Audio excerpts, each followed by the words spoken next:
بالنسبه لهذه السيارات راك تخلص تهز نيميرو شاسي تاعك، سمعنا باذن الله يتشحن. خوتي الحبات الاخرين وراح نحبسوا نحكموا لي كوموند. عندنا ثلاثه جيلي كوري فول اوبشن، واحده راح نبيعوها ب 359، زوج ب 362.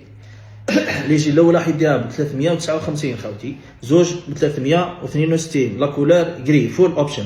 عندنا ثلاث حبات جيلي كوري ديما في السوبر فيها طوا في الجري 289، ثلاث حبات واجدين للشحن، يعني تخلص حوالي 5 ايام حتى 7 ايام تتشحن باذن الله.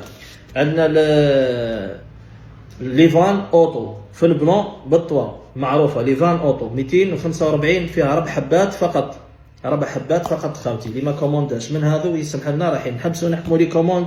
السلعه ماهيش راح تزيد، السلعه ماهيش متوفره عندي فورنيسور اللي نخدموا معاهم.